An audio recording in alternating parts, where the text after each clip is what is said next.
Space है तो थोड़ा खुल जाता है ना, ऐसी हो जाएगी। ऐसा बात हो आप आओ आओ आओ ना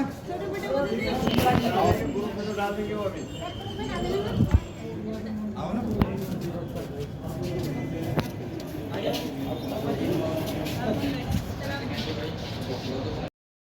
नमस्कार दोस्तों, एक बार फिर से स्वागत है आप सभी लोगों का कण्वा नगरी लाइव में। और दोस्तों गुरु को जिस प्रकार से एक दर्जा दिया गया है हमारे समाज में, आप जानते ही हैं कि अभी कुछ दिन पहले ही शिक्षक दिवस मनाया गया है और कहा जाता है कि गुरुर ब्रह्मा गुरुर विष्णु गुरुर महादेव और गुरु पार ब्रह्म तस्मै श्री गुरुवे नमः। तो इस प्रकार की संज्ञा हमारे जो है सनातन धर्म में गुरु को दी गई है।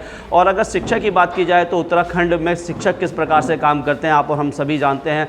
दूर दराज अगर पहाड़ी क्षेत्रों में देखिए शिक्षा का जो टीचर्स हैं वो किस प्रकार से काम कर रहे हैं। बहुत सीमित संसाधनों पर भी वो बहुत अच्छा काम कर रहे हैं। और आज एक बहुत अच्छा अवसर है, आज हमारे साथ दौलत सिंह गुसाई जी हैं जो कि सैंधी काल में अध्यापक हैं और अभी सर को राष्ट्रीय पुरस्कार मिला है। तो कोई छोटी बात नहीं है, राष्ट्रीय पुरस्कार उनको मिला है। पूरी जानकारी उनसे भी लेंगे। और जैसा मैंने कहा कि पहाड़ों में जिस प्रकार से पहाड़ जैसा जीवन और वहाँ पर शिक्षक किस प्रकार से शिक्षा दे रहे हैं वो भी जानने की कोशिश करेंगे। सैंधी काल इंटर कॉलेज में सर पढ़ाते हैं, पूरी जानकारी लेंगे। सर स्वागत है आपका और बहुत बहुत बधाइयाँ आपको।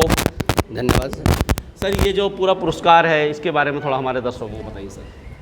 राष्ट्रीय शिक्षक पुरस्कार जो है एक सर्वोच्च पुरस्कार है पूरे एक शिक्षक के लिए। जो है इसमें सभी, चाहे वो सीबीएसई हो, सैनिक स्कूल हो, नवोदय विद्यालय हो, प्राइवेट स्कूल हो, राजकीय विद्यालय हो, जूनियर हो, प्राइमरी हो, अपर हो, तो ये सभी के लिए एक जो है राष्ट्रीय शिक्षक जो पुरस्कार है उसमें जो केवल पूरे देश में जो सीटें जो चयनित शिक्षा मंत्रालय भारत सरकार के द्वारा दी गई हैं उनमें 154 कुल जो है इसमें है, जिनमें से 3 उत्तराखंड के लिए है। लेकिन उसमें जो है ऐसे नहीं कि जो है टोटल 154 ही होने, उनमें से जो है जो सॉर्ट आउट करके जो है नेशनल जूरी के द्वारा जो है चयनित किया जाता है। पहले जो है डिस्ट्रिक्ट लेवल से जो है यहाँ पर सिलेक्शन होता है, उसके बाद जो है स्टेट सिलेक्शन कमेटी जो होती है चयनित करती है। तो स्टेट जो सिलेक्शन कमेटी है उसमें उत्तराखंड से केवल 3 सीटें, तो फर्स्ट सेकंड थर्ड जो है 3 का चयन जो है यहाँ पर किया जाता है। और उसके बाद जो है जो डायरेक्टर ऑफिस जो था उसमें जो है वहाँ पर इसका जो है नेशनल जूरी के द्वारा ऑनलाइन जो है प्रेजेंटेशन हुआ, जिसके द्वारा जो सीट थी 154 में से जो हमारी सॉर्ट आउट हुई,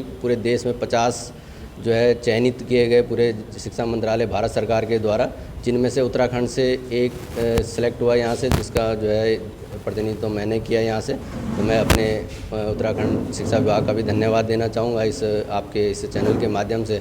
अपने सभी शिक्षक अधिकारियों का भी जो है धन्यवाद देना चाहूँगा, उनके सौजन्य से यहाँ पर जो है राष्ट्रीय स्तर पर हमने जो है चयनित होने का मौका मिला। और शिक्षा मंत्रालय भारत सरकार का धन्यवाद देना चाहेंगे। सर, जैसा आपने कहा कि पूरे देश से 50 शिक्षकों को सम्मानित किया गया, उत्तराखंड में 3 सीटें हैं, लेकिन कंफर्म नहीं है कि तीनों को मिलेगा, सिर्फ इस बार एक को दिया, उसमें से आप हैं। तो सर किस जो आपका पूरा जो कार्य किए थे जो आपने, उसमें किस प्रकार से आपका जैसे चयन हुआ या किस प्रकार की जो उन्होंने जो ज्यूरी है वो किस प्रकार से सवाल और वो चीज़ें पूछती है थोड़ा सा? तो इसमें जो हमारे नेशनल ऑनलाइन जो होता है इसका जो फॉर्म होता है उसको जो है 15 जुलाई तक इसको सबमिट करना होता है ऑनलाइन। हर साल जो है ये ऑनलाइन फॉर्म जो है दिया जाता है शिक्षा मंत्रालय भारत सरकार के द्वारा। और उसमें जो विभिन्न गतिविधियां जो शिक्षक के द्वारा, चाहे वो भौतिक संसाधन की हम बात करें, शैक्षणिक संसाधन की बात करें, और जो टेक्नोलॉजी आपने नवाचार जो है आपने विद्यालय में किया है बच्चों को कक्षा जो है शिक्षण को संबोधों को आसान करने के लिए, और जॉयफुल लर्निंग के द्वारा जो है आपने, और NEP 2020 के तहत जो आपने कार्य किए हैं उन सभी पैरामीटर्स को जो है यहाँ पर देखा जाता है। और उसके द्वारा जो है चयनित होकर ये प्रक्रिया जो है आगे चलती है। और उसमें जो सर्वोच्च जो होते हैं उसमें मैं जो है सौभाग्यशाली समझता हूँ कि जो 50 की लिस्ट थी उसमें 5वें नंबर पर मेरा नाम था और उसमें उत्तराखंड से मेरा प्रतिनिधित्व हुआ। तो मैं धन्यवाद देना चाहूँगा सभी। सर, साइंस ड्रामा एक आपका सब्जेक्ट है, इस पर आप काम भी करते हैं और बहुत सीमित संसाधनों में, बच्चों में भी सीमित संसाधन होते हैं, तो कैसे क्या कुछ समस्याएं आती हैं और कैसे आप इस पर काम कर पाते हैं?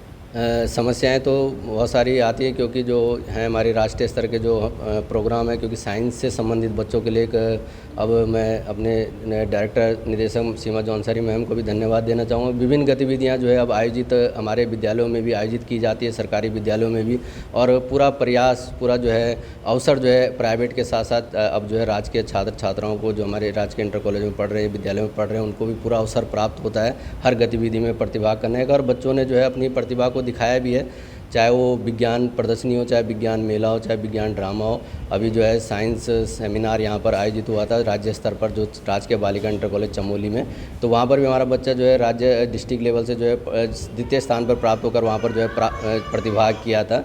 और चाहे वो टेक्नोलॉजी मेला भी जो है एक नया प्रोग्राम जो है निदेशक महोदय द्वारा जो है उत्तराखंड में जो है आयोजित किया जा रहा है, जो टेक्नो मेला करके, तो ये टेक्नो मेला में भी जो है हमारे बच्चों ने प्रथम स्थान प्राप्त किया, वो भी जो है अब राज्य स्तर पर प्रतिभाग करेंगे। तो एक अवसर जो होता है शिक्षक के पास, बच्चों को शुरू में जो है थोड़ा सा लगता है कि जो है हम किस तरीके से इसमें प्रतिभाग करेंगे, लेकिन जब उपलब्धियां मिलने शुरू हो जाती है तो बच्चों का कॉन्फिडेंस लेवल अच्छा ऊंचा होता है, और बच्चे जो है आज हर प्रतियोगिता में, चाहे किसी भी प्रतियोगिता की हम बात करें, उसमें बच्चे आगे बढ़ चढ़कर पार्टिसिपेट करने के लिए तैयार होते हैं। जो देखा जाता था अधिकतर बच्चे पीछे पीछे भागने की कोशिश करते थे, लेकिन आज हमारे विद्यालय में ऐसी स्थिति है, हर बच्चे, एक कार्यक्रम होता है उसमें कई बच्चे जो है प्रतिभाग करने के लिए तैयार हो जाते हैं। सर, राष्ट्रीय शिक्षक पुरस्कार से सम्मानित है, कहीं ना कहीं आपने पूरे उत्तराखंड और खासकर हमारे गढ़वाल को गौरवान्वित किया है। तो जो बच्चों को, छात्रों को और शिक्षकों को, क्योंकि आगे वो भी पार्टिसिपेट करेंगे, क्या एक मैसेज देंगे सर? जो हमारी जो है फिर लर्निंग है, उस पर मैं ज़्यादा बच्चों को जो है, टीचर को भी अपने जो है फोकस करना चाहूँगा। बच्चों को जो है आसपास के वातावरण से जोड़ते हुए और नई टेक्नोलॉजी का प्रयोग करते हुए, और NEP 2020 के तहत जो हमारे पास है गुणवत्तापूर्ण शिक्षा, और जो हमारी है जो पुरानी प्रचलित जो हमारी पाठ्य पुस्तकों से जो है, उससे थोड़ा सा हट के हमें जो है बच्चे को, जो हमारे माननीय प्रधानमंत्री जी ने भी कहा कि जो है उसको आसपास के वातावरण से जोड़ते हुए, क्योंकि मैं सौभाग्यशाली समझता हूँ अपने को कि जो है PM मोदी जी से, माननीय हमारे प्रधानमंत्री जी से 4 तारीख को जो है चाय काल पे उनसे मौका मिला मिलने का, और 2047 तक जिस तरीके से विकसित राष्ट्र की वो बात कर रहे हैं, उसके लिए जो है शिक्षा का बड़ा महत्वपूर्ण योगदान रहेगा। उस पर सभी शिक्षक को जो है खरा उतरना पड़ेगा, और उस पर जो है अभी जो हम चंद्रयान 3 की बात करें तो एक बहुत बड़ा दायित्व हमारे शिक्षक साथियों के लिए होता है। तो उस पर सभी लोग जो है प्रयास करेंगे, अपना अपना जो है बच्चों के साथ जो है काम करेंगे, तो 100% जो है सफलता हम लोगों को मिलेगी। धन्यवाद। बहुत बहुत शुभकामनाएं आगे भी भविष्य के लिए, आप इसी प्रकार से हम सभी को गौरवान्वित करें। धन्यवाद, थैंक यू। तो दोस्तों, ये थे दौलत सिंह गोसाई जी, जो कि राष्ट्रीय शिक्षक पुरस्कार से सम्मानित हैं। और बहुत बड़ी बात है, जो हमारी महामहिम राष्ट्रपति हैं श्रीमती द्रौपदी मुर्मू के द्वारा आपको सम्मानित किया गया है। आप कहीं ना कहीं गौरवान्वित है। कुछ शिक्षकों से भी आइए बात करेंगे। मुकेश रावत जी भी हैं। सर, आज आप ही के बीच में से एक शिक्षक को राष्ट्रीय पुरस्कार मिला है, क्या कहेंगे इस अवसर पर सर? ये पूरे शिक्षक समाज के लिए और ख़ासकर उत्तराखंड के शिक्षकों के लिए बड़े गौरव की बात है कि हमारे बीच के एक शिक्षक को राष्ट्रीय स्तर पर पुरस्कार प्रदान किया गया है। और वास्तव में ये जो पुरस्कार मिला है, ये इनकी मेहनत, परिश्रम और इनकी योग्यता के कारण मिला है, क्योंकि इनके द्वारा राजकीय इंटर कॉलेज सेंधिखाल के ग्रामीण अंचलों के बच्चों को विज्ञान विषय के प्रति अभिरुचि विकसित कर उनको विज्ञान ड्रामा में उनकी टीम जो थी कई बार राष्ट्रीय स्तर तक गई है, और राष्ट्रीय स्तर तक उन्होंने पुरस्कार प्राप्त किया है। इसके अलावा गोसाई जी ने कोरोना काल में ऑनलाइन शिक्षा के नई नई विधाओं को विकसित किया। राष्ट्रीय सेवा योजना के कार्यक्रम प्रभारी के रूप में उनके द्वारा वहाँ पर सामुदायिक क्षेत्र में जो कार्य किए गए, वो हम सब के लिए अनुकरणीय है। और आज हम पूरा शिक्षक समाज अपने को गौरवान्वित महसूस कर रहा है कि उनके बीच के शिक्षक को ये राष्ट्रीय पुरस्कार मिला है, और हम सब उनसे प्रेरणा भी हमको मिल रही है कि हमें भी उनके द्वारा जो मेहनत की गई है, उन्हीं पचिनों पर हम लोग भी आगे बढ़ें, और हम और भी बहुत सारे शिक्षक पुरस्कार के लिए और बेहतर कार्य के लिए तत्पर होंगे। तो दोस्तों कुछ किए बिना ही जय जयकार नहीं होती, कोशिश करने वालों की कभी हार नहीं होती। और जैसे बहुत सारे लोग कहते हैं कि संसाधनों की कमी है, सीमित संसाधनों में देखिए किस प्रकार से सर ने एक मुकाम हासिल किया और राष्ट्रीय शिक्षक पुरस्कार से सम्मानित हुए। तो हमें प्रयास लगातार करते रहना चाहिए, पॉजिटिव वे में हर कार्य को, हम किसी भी क्षेत्र में हो पॉजिटिव वे में मेहनत से ईमानदारी से प्रयास हमें करना चाहिए। इसी प्रकार से हमारे साथ पारितोष रावत जी भी हैं और मैं देखता हूँ आप भी लगातार NSS से हैं, राष्ट्रीय सेवा योजना, एक महत्वपूर्ण कार्य लगातार बच्चों के साथ करते रहते हैं। सर आपके बीच के एक शिक्षक, और सर जैसा आपने बताया था कि वो भी कहीं ना कहीं राष्ट्रीय सेवा योजना में थे, तो कैसा लग रहा है सर आज?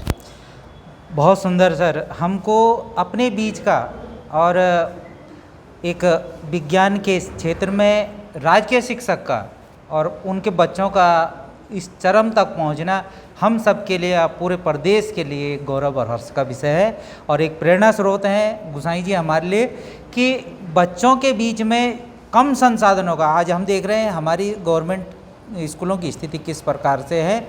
उसमें हमारे नवोदय स्कूल है, CBSE के स्कूल है, प्राइवेट स्कूल है, बहुत सारे स्कूलों के पछाड़ते हुए एक राष्ट्रीय शिक्षक पुरस्कार प्राप्त करना एक मील का पत्थर उन्होंने रखा है और पूरे सभी शिक्षक साथियों के लिए हर्ष और गौरव का विषय भी है। और NSS ने उनको काफ़ी उनके इस पुरस्कार को प्राप्त करने में उनके मार्ग के जो अवरोध थे उनको दूर किया है। इसके लिए मैं NSS और पूरे हमारे जो शिक्षक साथियों के गौरवान्वित करने वाले क्षण और जो व्यक्ति हैं श्री दौलत सिंह गोसाई जी को धन्यवाद ज्ञापित करता हूं और बधाई देता हूं, शुभकामनाएं देता हूं कि इसी प्रकार से उनके पद चिन्हों पे चलते हुए आगे हमारे और भी शिक्षक साथी उनसे प्रेरणा लेंगे। धन्यवाद। जय भारत, जय। तो दोस्तों आज हमने आपको शिक्षक से मिलाया जिस प्रकार जिनको राष्ट्रपति पुरस्कार से सम्मानित किया गया था, तो ज़रूर कुछ ना कुछ आप ज़रूर सीखे होंगे इस वीडियो से। और समस्याओं पर तो हम बात करते ही रहते हैं, लेकिन ऐसे लोगों से भी मिलाने का प्रयास हमारा रहता है जो कहीं ना कहीं समाज में एक प्रेरणादायक कार्य करते हैं और उनसे बहुत कुछ लोग सीखते हैं, चाहे वो स्कूल के छात्र हों, चाहे वो हमारे शिक्षक हों। अभी के लिए इतना ही, तब तक जय हिंद, जय भारत, जय उत्तराखंड।